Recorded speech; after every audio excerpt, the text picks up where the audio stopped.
মাজনী তই নিবিৰক কথাবোৰ খোলাখুলিকৈ কৈছনে নাই? কি কথা খোলাখুলিকৈ কোৱা কথা কৈছা মা? দেখিছা তই মানে কথাবোৰ পাহৰিলি। চাওঁতে তোৰ বিয়াৰ দিনে ওচৰ চাপিলেহি। মাত্ৰ আৰু 2 মাহ আছে বিয়ালৈ, আৰু তই এতিয়ালৈকে তাক কথাবোৰ কোৱা নাই। মা তুমি কি কথা ক'বলৈ কৈছিলানো? মোৰ সঁচাকৈ মনত পৰা নাই। তাক ঘৰ জোৱাই হ'বলৈ মান্তি কৰাবলৈ যে কৈছিলোঁ, পাহৰিলি নেকি? চা মাজনী, তই জানই দেখোন তোৰ বাহিৰে আমাৰ আৰু কোনো নাই, আৰু দেউতাৰে ইমানখিনি সা সম্পত্তি তোৰ কাৰণে গোটাইছে। এইহেন বিশাল ঘৰটো কাৰ কাৰণে সাজিলে? তোৰ কাৰণেই নহয় জানো? আৰু তোৰ বিয়া হোৱাৰ পাছত যদি এইটো ঘৰত তই নাথাক, তেতিয়াহ'লে কোন থাকিব কচোন? তোকতো মই আগতে কৈছিলোঁ যে নিবিৰক তই কথাটো চেক বুজি কবি যে বিয়াৰ পাছত তই সেইখন ঘৰত থাকিব নোৱাৰ, এইখন ঘৰতে থাকিব লাগিব, আৰু সিও তোৰ লগত এইখন ঘৰতে ঘৰ জোৱাই হৈ থাকিব লাগিব। ৰ'বাচোন মা, আগতে বিয়াখন হৈ যাবলৈ দিয়াচোন। এইবোৰ কথা আমি বিয়াৰ পাছতো পাতিব পাৰিম। আৰু মই তাৰ আগত এইবোৰ কথা উলিয়াম কি সতে? সি ঘৰখনৰ একমাত্ৰ ল'ৰা, তাৰ মাকৰ বাহিৰে আৰু আন কোনো নাই, আৰু সি মাকক বহুত ভাল পায়। আৰু যদি মই তাক এতিয়াই মোৰ আৰু মাকৰ মাজত কোনোবা এগৰাকী বাচিবলৈ কওঁ, তেতিয়াহ'লে মই নিশ্চিত যে সি মোক এৰি পেলাই মাককে বাচিব, কাৰণ সি মাকক বহুত ভাল পায়। সেইটো মই জানো মা। মই সেইবোৰ একো নাজানো, মুঠতে মোক এইখন ঘৰ চোৱা চিতা কৰিবলৈ ঘৰ জোৱাই লাগে। আৰু এটা কথা নহয়, সি যদি মাক আৰু তোৰ মাজত মাকক নিৰ্বাচন কৰিব পাৰে, তোক এৰি দিবও পাৰে, তেতিয়াহ'লে তই কিয় নোৱাৰ? তুমি এইবোৰ কি কথা কৈছা মা? মই নিবিৰক কেনেকৈ এৰি দিব পাৰোঁ? মই নিবিৰক ভাল পাওঁ। ভাল পাবলৈ আৰম্ভ কৰাৰ আগতে চাই চিতি ল'ব নোৱাৰি নেকি? তইতো জান যে তই এখন ঘৰৰ একমাত্ৰ ছোৱালী, গতিকে আগতীয়াকৈ সোধপোছ কৰি নললি কেলে যে এইখন ঘৰ জোৱাই খাটিব পাৰিবনে নোৱাৰে? মা তুমি কি কথাবোৰত লাগি আছা বাৰু? বাদ দিয়া এতিয়া এইবোৰ।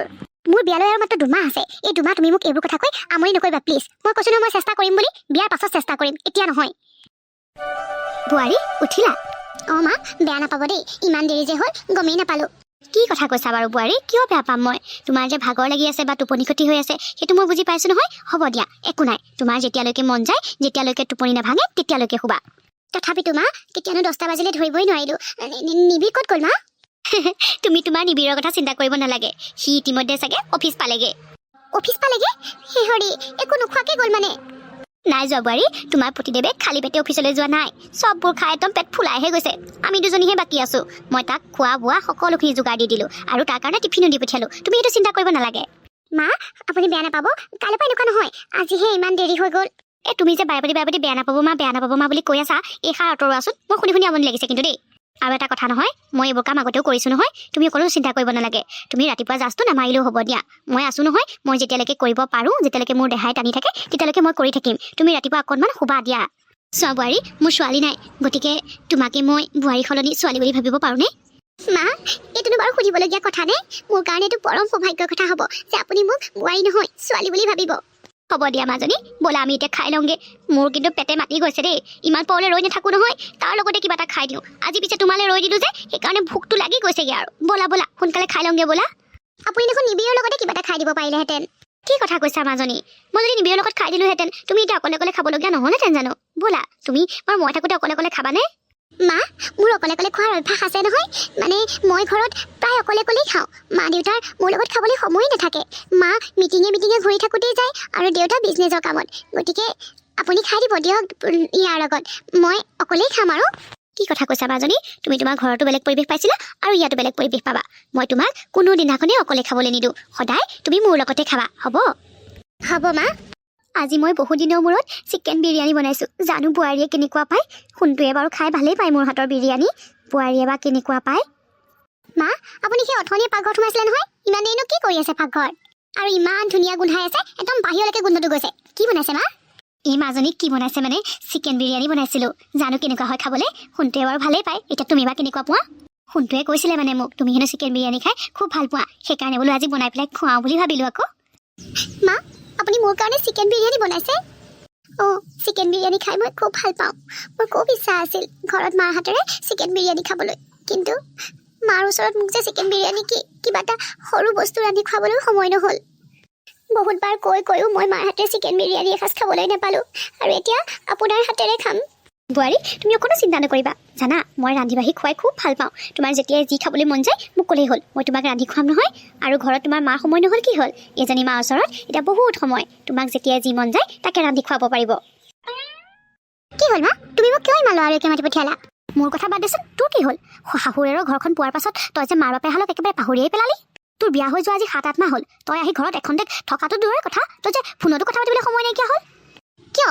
বিয়াৰ পাছত দেখোন আমি দুটা ফুৰিবলৈকে গ'লোঁ, আৰু তাৰ পাছত অহাৰ পাছত কি জানা মা, মায়ে মই ইমান ফুৰিছোঁ নহয়, মিতিৰ বংশ সকলোখিনি ফুৰি আছোঁ আকৌ। সিহঁতৰ বংশটো ইমান ডাঙৰ নহয়, এতিয়াও শেষ হোৱাই নাই। আৰু কি জানা মা, গোটেইকেইঘৰ মানুহ ইমান মৰমীয়াল নহয়, মোক ইমান মৰম আদৰ কৰিছে। সেই মৰম আদৰবোৰ পাই পেলাই তই তোৰ নিজৰ মাৰ বাপেৰৰ মৰম আদৰবোৰ পাহৰি গ'লি নেকি?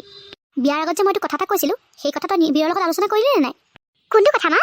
সেয়া দেখিছা তাই আকৌ পাহৰিলেই নহয়। মই জানিছিলোঁ এনেকুৱা কিবা এটা হ'ব বুলি। চা মাজনী, তহঁতৰ বিয়া হোৱা আজি 7-8 মাহ হ'ল আৰু ইমান দিনে আমি একো কোৱা নাছিলোঁ, কিন্তু এতিয়া আৰু নহ'ব।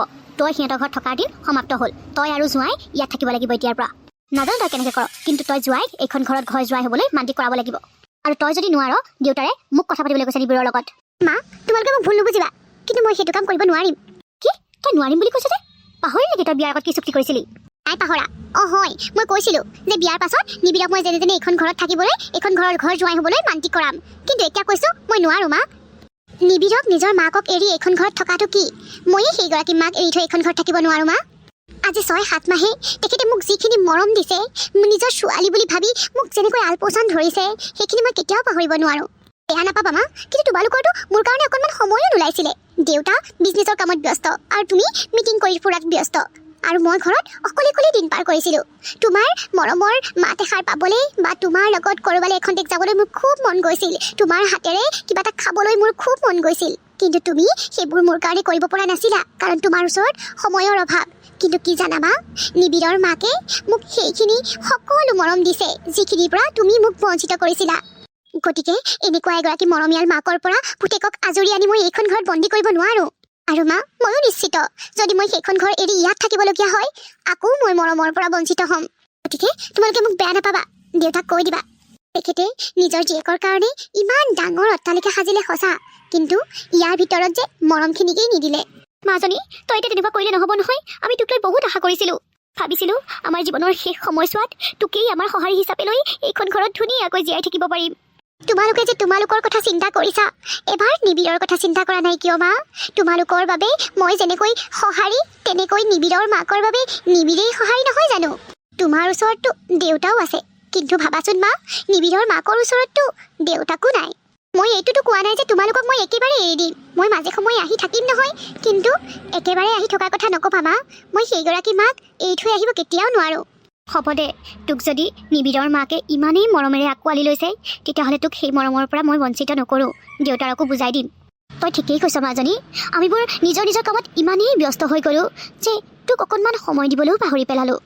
আৰু এই কথা উপলব্ধি আমি এতিয়াহে কৰিব পাৰিছোঁ মাজনী, যেতিয়া তই এইখন ঘৰৰ পৰা বিয়া হৈ ওলাই গ'লি। এতিয়া তোৰ অনুপস্থিতিয়ে বৰকৈ আমনি কৰিছে পাৰ যদি এই মাৰ বাপেৰ হালক ক্ষমা কৰি দিবি। মই তোক কথা দিছোঁ, আগলৈ আৰু এনেকুৱা কেতিয়াও নহয়।